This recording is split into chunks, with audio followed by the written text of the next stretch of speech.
Good morning, students. Beta, we will continue the chapter electricity with some examples of series and parallel combination. In the previous video, we have done up to the combination of resistors in series and parallel. हमारा जो series और parallel का result क्या क्या था हमारा, जब resistances series के अंदर कनेक्ट है तो हम क्या करते हैं, ओवरऑल सम करते हैं रेजिस्टेंसेस का, क्योंकि रेजिस्टेंस के अंदर करंट सीरीज के अंदर करंट की वैल्यू क्या रहती है, सेम रहती है, और हर रेजिस्टर के अक्रॉस पोटेंशियल डिफरेंस की वैल्यू क्या रहेगी, अलग अलग रहेगी।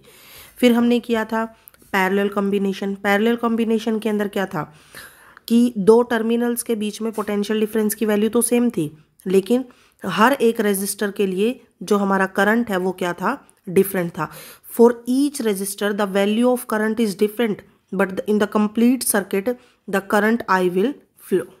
ठीक है, मान लिया यहाँ से आई करंट फ्लो कर रहा है सर्किट के अंदर, कंप्लीट सर्किट के अंदर, तो यहाँ से जब तीन पैरेलल हमने रेजिस्टेंसेस लिए तो एक टर्मिनल के अंदर I1 करंट, एक के अंदर I2 करंट और एक के अंदर I3 करंट। अब देखो, अब इन टर्मिनल्स के अंदर जितना करंट एग्जिट करेगा टोटल उतना ही करंट एंटर करेगा, उतना ही करंट एग्जिट करेगा। तो यहाँ से जो टोटल करंट एंटर हुआ है वो कितना है, I।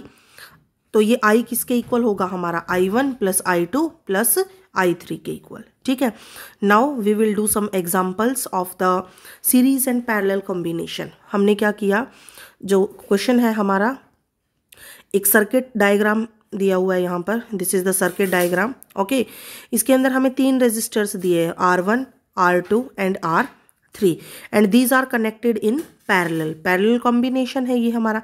ठीक है, और उसके बाद क्या दिया है, have been connected to a battery of 12 volt. ये जो है तीनों के तीनों 12 वोल्ट की बैटरी से इनको हमने क्या किया है, कनेक्ट किया है। हमें क्या बताना है, एक तो हमें रेजिस्टर बताना है, रेजिस्टर के अंदर करंट बताना है कि R1 रेजिस्टर का करंट कितना है, R2 का कितना है और R3 रेजिस्टर का करंट कितना है। एक तो हमें ये चीज़ बतानी है। फिर हमें बताना है कि सर्किट के अंदर टोटल करंट कितना है। ठीक है, जब हमें I1 की, I2 की और I3 की वैल्यू पता चल जाएगी तो वहाँ से हम क्या निकाल सकते हैं, टोटल करंट निकाल सकते हैं। तो टोटल करंट किसके इक्वल होगा, I is equals to I1 plus I2 plus I3। यहाँ से हमें क्या पता चल जाएगा, टोटल करंट पता चल जाएगा सर्किट के अंदर। ठीक है, उसके बाद बेटा हमें क्या बताना है, इसके अंदर टोटल रेजिस्टेंस बताना है सर्किट का। टोटल रेजिस्टेंस का मतलब है हमें क्या बताना है बेटा, R इक्विवेलेंट बताना है। ठीक है, अब R इक्विवेलेंट किससे मिलेगा हमें, पैरेलल कॉम्बिनेशन के अंदर R इक्विवेलेंट किसके इक्वल होता है, 1/R1 plus 1/R2 plus 1/R3। हम तीनों से क्या निकाल सकते हैं, टोटल रेजिस्टेंस निकाल सकते हैं फॉर द सर्किट। हम कंटिन्यू करते हैं। फर्स्ट स्टेप हमारा क्या है, calculate the current through each resistor. R1 में करंट निकाल लेंगे, R1 के अंदर I1 किसके इक्वल होगा, V/R। According to Ohm's law V is equals to IR के इक्वल होता है। तो I किसके इक्वल होगा, I होगा V/R के इक्वल। तो हमें पहले I1 के अक्रॉस निकालना है, तो V/R1। V की वैल्यू कितनी है, 12 वोल्ट, और R1 की वैल्यू कितनी है, 5। तो I1 के अंदर I1 करंट कितना आ गया, 2.4।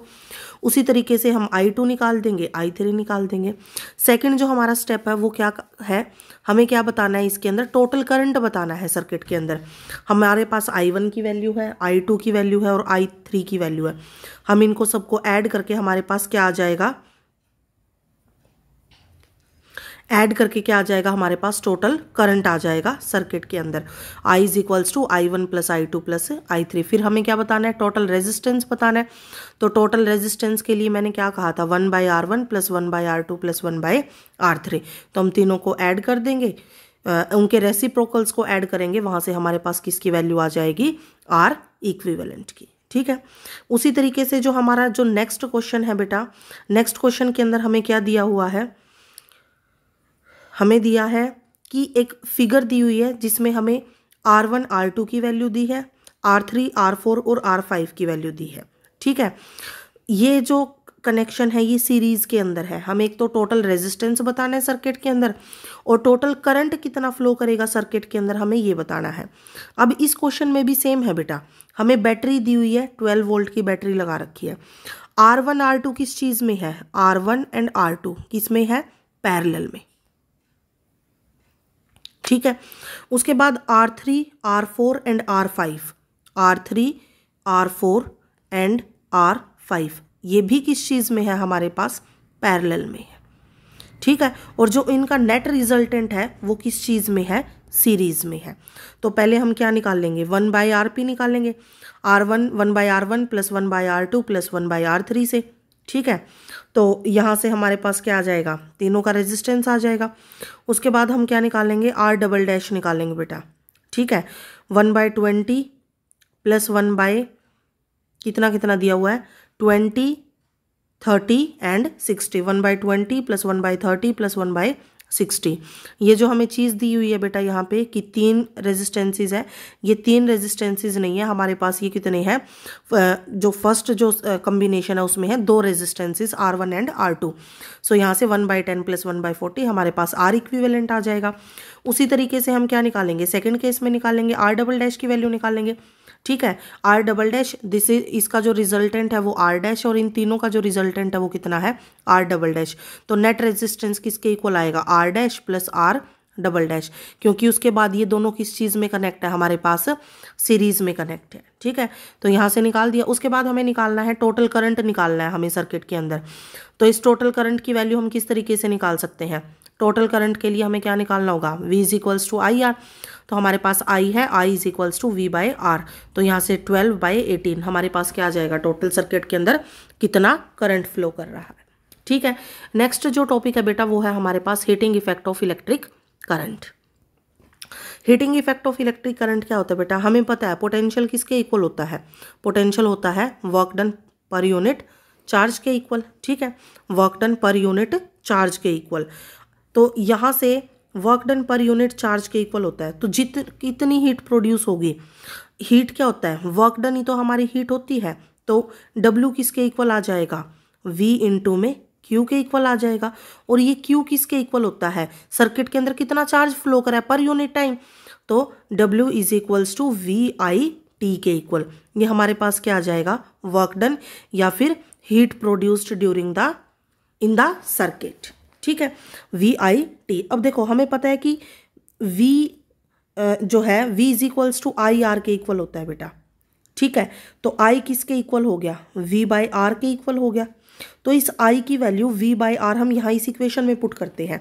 तो यहाँ से H is equals to V into V/R into T। तो यहाँ से H की वैल्यू किसके इक्वल आ जाएगी, V²/R इंटू T के इक्वल आ जाएगी, ठीक है।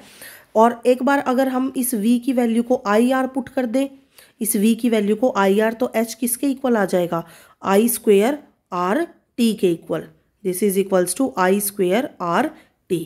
ये आ जाएगी हमारे पास हीटिंग इफेक्ट की वैल्यू, ठीक है।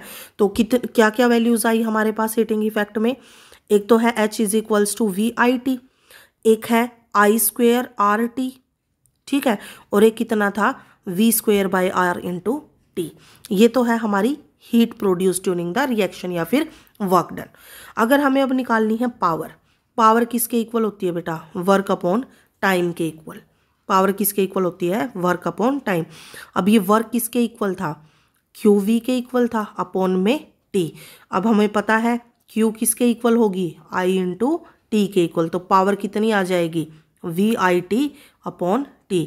T से T कैंसिल, तो ये कितनी आ जाएगी, VI, ठीक है। सिमिलरली हम जैसे ये निकाले हैं हीटिंग इफेक्ट वाले निकाले थे, उसी तरीके से हम पावर के भी निकाल सकते हैं। और जो रिलेशंस है, क्या क्या रिलेशंस होंगे पावर के, same P is equals to V²/R, this is equals to VI and power is also equals to the I²R। जो हमारे हीटिंग इफेक्ट वाले थे V²/R इंटू T, दूसरा क्या था VIT, और तीसरा क्या था हमारा I²R T, ठीक है। अब हमने क्या कर दिया, पावर की वैल्यू निकालते हुए पावर होता है वर्क अपॉन टाइम, तो हर इक्वेशन में से टाइम को कैंसिल कर दिया, सेम रिजल्ट मिलेगा V²/R, VI और I²R, ठीक है। This is the heating effect of the electric current. उसके बाद इसके भी हमें कुछ न्यूमेरिकल्स दिए हुए हैं, ठीक है। न्यूमेरिकल्स हैं, क्या है फर्स्ट न्यूमेरिकल क्या है, an electric iron consumes energy at a rate of 840 वाट। वाट किसकी यूनिट होती है बेटा, पावर की यूनिट होती है वाट, ठीक है। तो पावर दी हुई है हमें और एक क्या दिया हुआ है हमें, when the heating is at a maximum rate and the 340 watt, when the heating is at the minimum. देखो एक इलेक्ट्रिक आयरन जो है जब वो हाई उस पे होती है, मतलब maximum rate, when the heating is at a maximum rate, जब हीटिंग इफेक्ट मैक्सिमम होगा तो वो 840 वाट पावर यूज करती है, और जब हीटिंग रेट मिनिमम होगा तब वो 360 वाट की पावर यूज करती है, और वोल्टेज दिया हुआ है हमें, ठीक है। तो इसने कहा है कि करंट और रेजिस्टेंस की वैल्यू निकालो हर एक केस में। अब हमें पता है पावर किसके इक्वल होती है, पावर किसके इक्वल है हमारी, V इंटू आई के इक्वल होती है। पावर किसके इक्वल है, V इंटू आई के इक्वल, ठीक है। तो हम यहाँ से I निकाल सकते हैं P बाई V से। पावर हमारे पास है 840 and this is divided by 220, तो ये कितना आ जाएगा, 4 आ जाएगा, ठीक है। 4 एम्पियर करंट हो जाएगा, 3 पॉइंट समथिंग जाएगा बेटा, 3.8 कुछ अप्रोक्सीमेटली 4 के ही आएगा ये, ठीक है। सिमिलरली हम इलेक्ट्रिक आयरन दूसरे केस में निकाल सकते हैं 220, इसका रेजिस्टेंस निकाल सकते हैं हम, R is equals to V by I से इसका क्या निकल जाएगा, रेजिस्टेंस। जब मिनिमम रेट होगा तब भी हम P is equals to V I, और फिर उसके बाद resistance is equals to V by I. ये resistance is equals to V by I बेटा ये हमारा ओम्स लॉ है। ओम्स लॉ क्या था, V is equals to I R के इक्वल था, ठीक है। सिमिलरली ये कुछ न्यूमेरिकल्स हैं, आप वीडियो पॉज करके इन क्वेश्चंस को ट्राई ज़रूर कीजिएगा। अगर आपको कुछ डाउट है किसी क्वेश्चन में then you can ask from me, ठीक है। ओके बेटा, thank you and have a nice day.